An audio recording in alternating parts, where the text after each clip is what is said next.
What if I told you that the extreme starvation that your grandmother endured 80 years ago is actually actively shaping your own waistline right now? It sounds like science fiction, honestly. Right. Or, think about the amount of stress you managed at work today. What if that could physically alter the resilience of, like, a grandchild you haven't even met yet? Yeah, that's a wild thought. It really is. Because, we're all taught that the genetic code we inherit is just this static blueprint, like a fixed ledger printed in permanent ink. You get half your chapters from your mom, half from your dad, and, well, whatever is in that book is simply your destiny. Right. That's the classic textbook view. But what happens when you discover that the environment you live in is actively writing in the margins of that book, highlighting some passages, totally crossing others out, and then passing those actual edits down the family line? That's the real paradigm shift. Exactly. So welcome to this deep dive into the Nova Daily Genetics series. Today, we're opening a truly fascinating chapter from Dr. Daniel Wallerstorfer's book, Unlock Your Genes for Precision Health. Our mission here is to explore this profound concept of genetic memory. Right. And we really want to map out the hidden machinery inside your cells that dictates how your daily lifestyle echoes through generations. Yeah, it's a profound shift in how we view biology. We are moving far beyond just looking at the static genetic code itself. Right, the fixed ink. Exactly. We're looking at the dynamic conversation that's happening, every single second between your environment and your DNA. And to really understand the sheer weight of that conversation, we kind of need to ground this in history. Like, we have to look at a very real, very devastating event. Yeah, the Dutch hunger winter. Right. So let's go back to May 1940. Nazi forces had invaded and occupied the Netherlands. And if we fast forward 4 brutal years to 1944, the Allied forces had managed to liberate the southern part of the country. So in a strategic move to kind of hinder the German military movements, the Dutch government called for a nationwide railway strike. Yeah, and the tactical intent of that strike was sound, but the retaliation from the occupying forces was absolute. It was horrific. It really was. In the winter of 1944 to 1945, the occupying forces systematically blocked all food supplies to the western part of the country. Wow. And this orchestrated deprivation triggered what history now calls the Dutch hunger winter. And the reality on the ground there was just catastrophic. Rations plummeted almost instantly. We were talking about surviving on mostly just bread and potatoes. Yeah, very basic starches. Right, and it became so scarce that the calorie intake for a typical adult dropped to as little as 500 kilocalories per day. Which is astounding. If 500 calories to keep a human body functioning. To frame that biologically, 500 calories is a severe starvation level. The body basically enters a state of absolute triage. Yeah, just trying to keep the lights on. Exactly. And pregnant women were particularly vulnerable during this. The physical toll was immediate, and it was highly measurable. Women's general fertility dropped significantly. That makes sense. Right. And weight gain during pregnancy was severely stunted, and maternal blood pressure became just highly irregular. And the infants who were, developing in the womb during this time, they actually came into the world bearing the physical markers of that famine. They did. They had a 10-ounce, or I think it's 300-gram reduced birth weight, and they also showed measurably slower nervous system development. Which, while profoundly tragic, it kind of aligns with what medical science would expect. Right. Severe malnutrition causes severe problems. Exactly. Severe malnutrition during the critical foundational phases of embryonic development is always going to yield understandable lifelong consequences. Yeah. Now, the timeline here is crucial. On May 5, 1945, the occupied Dutch territories were liberated. The suffering ended, the blockades were lifted, and food supplies rebounded to healthy pre-war levels. So the famine is over. Right. From a purely historical standpoint, life began to return to normal, and children conceived after the famine developed normally. But for the offspring who were in the womb during the famine, let's just call them Generation 1, the biological nightmare was permanent. Yes. They faced immense lifelong struggles. As they grew up, their likelihood of obesity almost doubled compared to the general population. Their own fertility was reduced, and psychiatric conditions like schizophrenia and antisocial personality disorders became shockingly common. And again, traditional science had a framework for this, right? Yeah. Nutrient deficiency during fetal development physically alters organ and brain formation.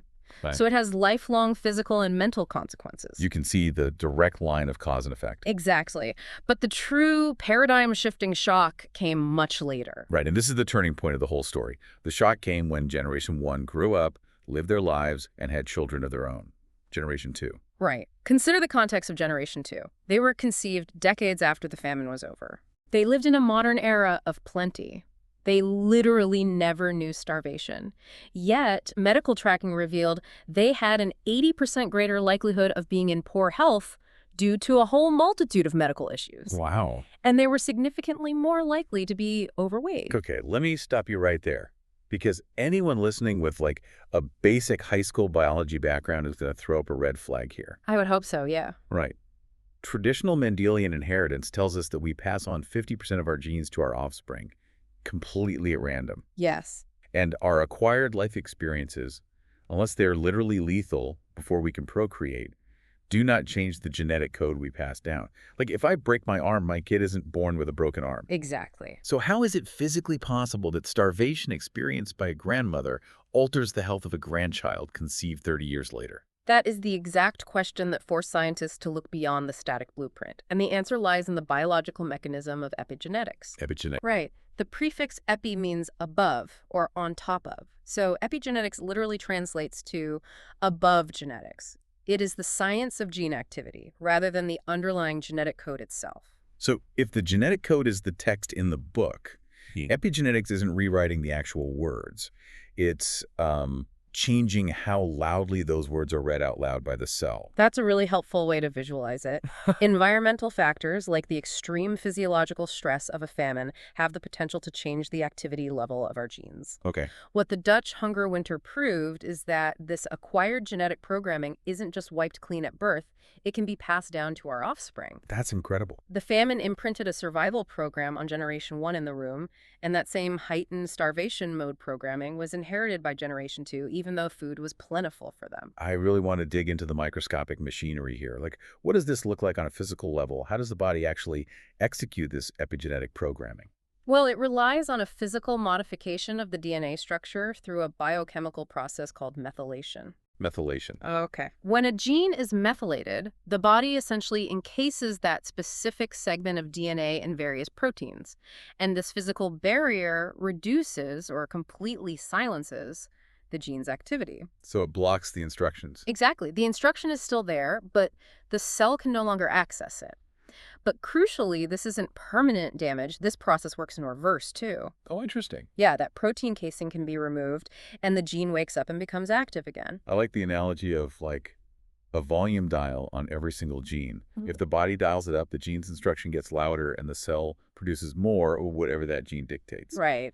And if the body methylates it, turning the dial down, the instruction gets quieter or just goes completely silent. The volume dial concept is spot on, and your body is constantly, turning thousands of those dials just to keep you alive. I mean, we have massive sections of our genetic code that are only supposed to be active in very specific tissues. Right.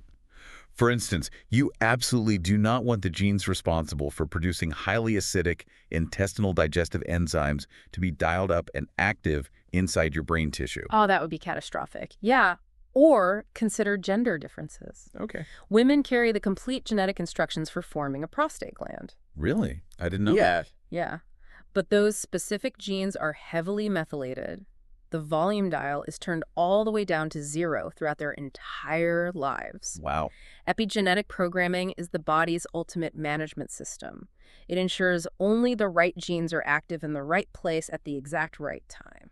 But, this raises a major caution flag for me. Because I feel like in recent years, wellness culture has kind of grabbed onto epigenetics and treated it like literal magic. Yes, unfortunately. You hear these claims that imply, oh, forget your bad genetics, your lifestyle choices can fix absolutely any disease. And we must urgently dispel that myth right now. Epigenetics is incredibly powerful, but it cannot fix a broken gene. It can't. No. If you have a true genetic defect, an actual spelling mistake in your underlying DNA sequence, that original information is flawed or destroyed. Right.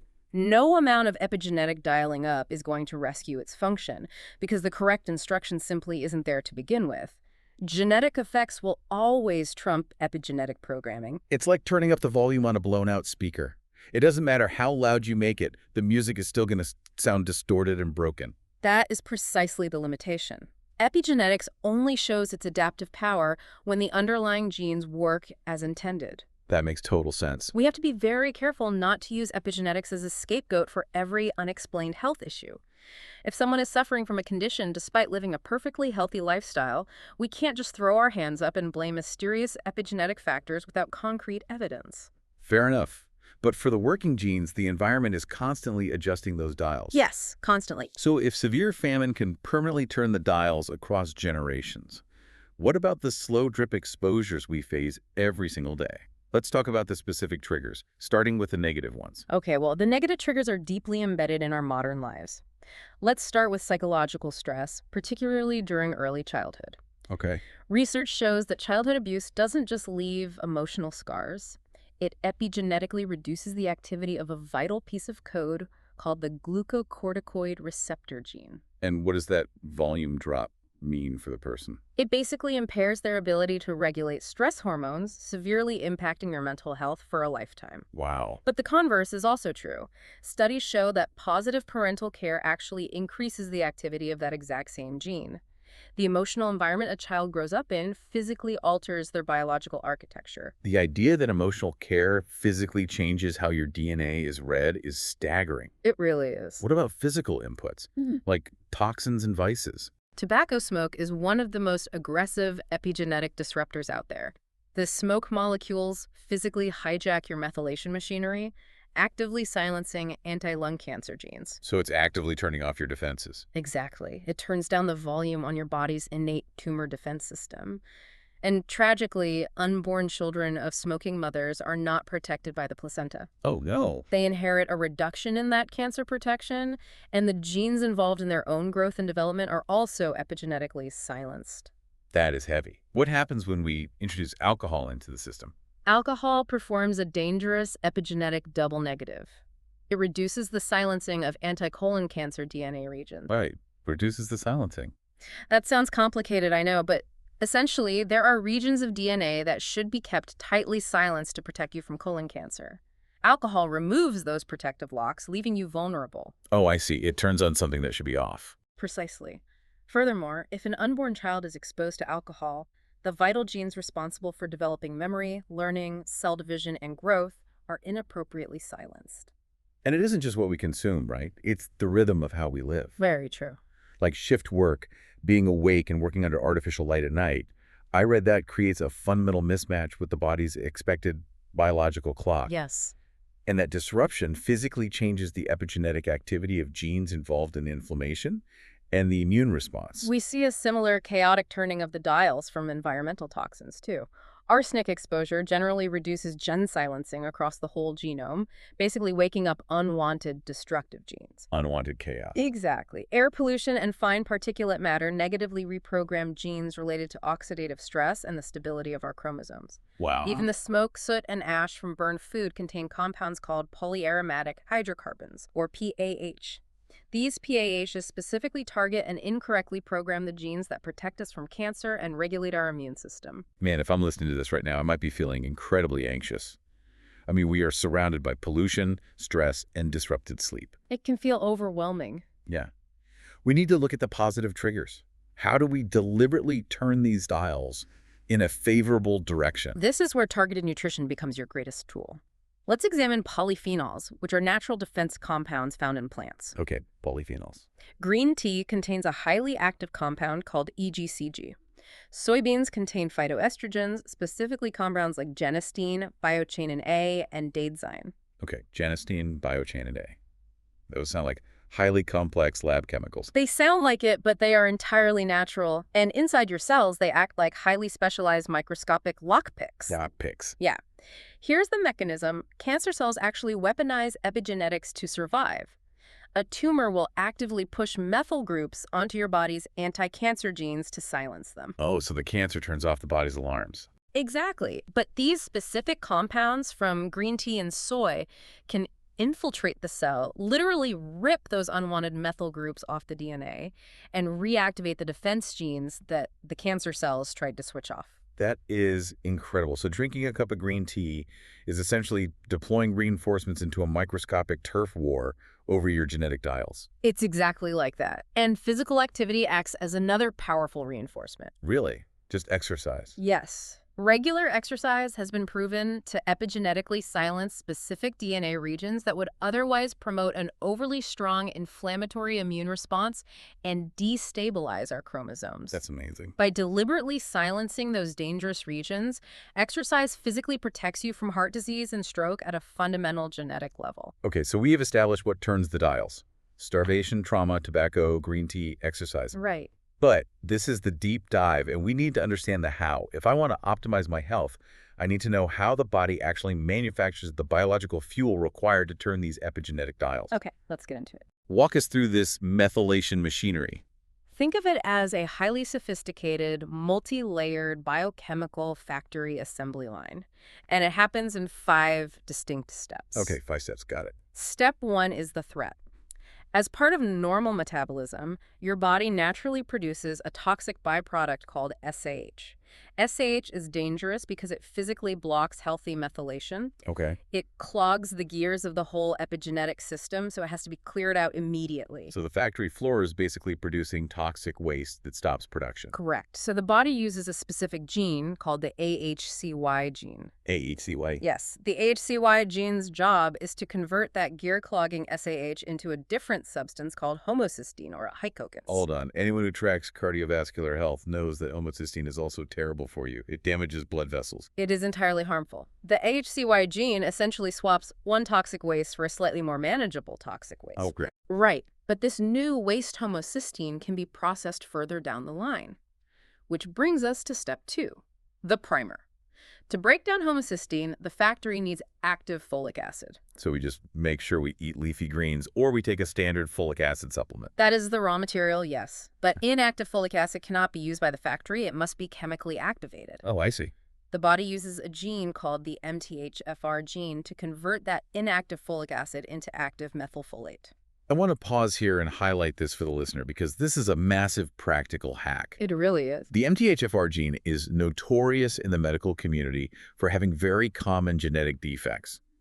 Millions of people have a sluggish MTHFR gene. And if your gene is defective, you can't activate folic acid efficiently, and the factory stalls.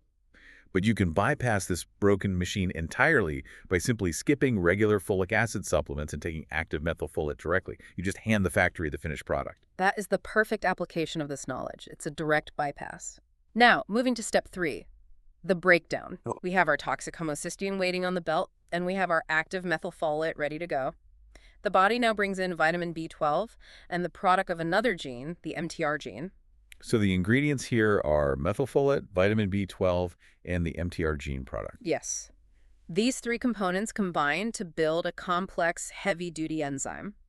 This enzyme has one singular purpose: to grab that harmful homocysteine and neutralize it, converting it into a completely harmless, healthy substance called methionine, or MET. The toxic waste is finally neutralized. The factory did its job. It did, but there is a major catch, which brings us to step 4, recharting. Oh. The heavy-duty enzyme we just built in step 3, it gets entirely depleted after neutralizing just one single molecule of homocysteine. Wait, it goes through all that effort to build the enzyme, and it's basically a single-use battery. Why not just build a new one every time? Because cellular energy is incredibly precious. Nature hates waste. Building a new enzyme from scratch for every molecule of waste would bankrupt the cell's energy reserves. That makes sense. So the body uses a genetic charging station. A gene called the MTRR gene steps in.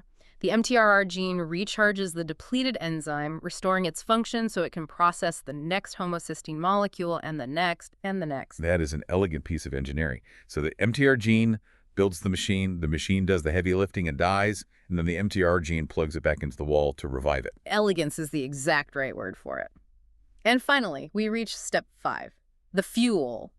Let's look at that harmless substance we created back in step 3, methionine. Right, the neutralized byproduct. That methionine isn't just waste. It is the ultimate prize of the entire factory. It is the raw biological fuel your body uses to actually execute methylation. Oh. Yes, methionine provides the physical methyl groups used to encase the DNA and silence those unwanted genes. Let me make sure I have this straight. Mm. The body took a harmful blocking substance, passed it through this intricate genetic assembly line, and engineered it into the very fuel it needs to control our epigenetic dials. Precisely.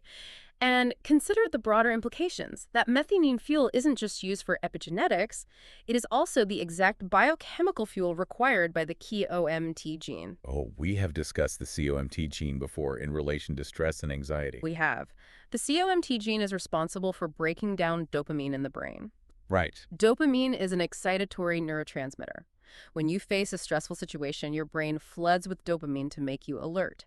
But if you cannot break that dopamine down quickly after the threat passes, you feel overwhelmed, panicked, and chemically overstimulated. Because it's just lingering there. Exactly. The COMT gene uses that methionine fuel to methylate and break down the dopamine, allowing you to stay calm, clear-headed, and resilient under pressure. This all circles back to the listener. If I'm listening to this, I'm thinking about this massive factory AHCY, MTHFR, MTRR, COMT. If I have a genetic spelling mistake in any one of these steps, the assembly line crashes. It stalls out, yes. SH builds up, homocysteine damages my heart, my epigenetics freeze, and my stress response breaks down. Yeah. That is a daunting reality. It is serious, but the crucial takeaway of Dr. Wallerstorfer's work is that a genetic defect in this machinery is not a life sentence. Right. Because we have mapped exactly how this assembly line works, we know exactly where we can intervene with a nutritional bypass. We can basically send specialized nutrients in to do the job of the broken machinery. Exactly. Think of these nutrients as the literal spark plugs for the genes. If you have a defect in the AHCY gene in step 1, struggling to clear out the SAH, you can support that specific process by ensuring you have adequate zinc in your diet. Zinc, okay. Yeah. Zinc physically binds to the AHCY enzyme, allowing it to function even if the genetic instruction is weak. And we already covered the bypass for step 2. If your MTHFR gene is sluggish, you skip folic acid and take active methylfolate. Correct. For step 3 and 4, the MTR and MTRR genes that build and recharge the breakdown machinery, those genes are heavily dependent on both methylfolate and vitamin B12. So B12 and methylfolate together. Exactly. Flooding the system with those specific nutrients supports the machinery's output, compensating for any genetic sluggishness. And to support the COMT gene, to help break down that dopamine and keep us calm. The COMT gene absolutely requires magnesium to carry out its function. Magnesium is the spark plug there. Got it. And finally, if your overall methylation capacity is just fundamentally low, or your toxic homocysteine levels are testing too high, you can utilize a nutrient called TMG, or trimethylglycine. TMG? Yes. TMG bypasses the early steps and acts as a powerful direct booster for overall methylation, forcing that homocysteine breakdown pathway to activate. So by mapping your specific genetic landscape, you aren't looking for, like, a crystal ball of doom. No, not at all. You are looking for the exact nutritional bypasses, zinc, methylfolate, B12, magnesium, TMG, needed to keep your epigenetic factory running smoothly, regardless of the spelling mistakes you were born with. That is the ultimate goal of precision health. Understanding the biological mechanism doesn't just satisfy curiosity, it gives you the direct power to optimize it. Well, we have journeyed through a massive amount of science today. From the horrific realities of the Dutch hunger winter in 1944 to the microscopic 5-step dance of molecules happening inside your cells right at this very moment. It's a lot to take in. It is. But to distill it all down, epigenetics is the volume dial of your genetic code. It is powered by a brilliant methylation assembly line that can easily be derailed by genetic defects or modern toxins, but it can be completely rescued and optimized by targeted nutrition and mindful lifestyle choices. The underlying truth remains, while we cannot erase the genetic text we were handed at birth, we undeniably hold the pen that writes in the margins. The choices we make today are constantly instructing the biological reality of our cells. And that leaves us with a truly profound thought to carry forward. When you sit down to choose your next meal, when you decide how to manage a stressful interaction at work, or when you lace up your shoes to go for a run, you aren't just managing your own health for today. No, you're doing so much more. You are actively writing the biological software that could fundamentally shape the resilience, the health, and the future of generations yet to come. The echoes of your choices resonate far deeper and far longer than you might ever realize. Keep reading those margins and keep writing a good story. Until next time.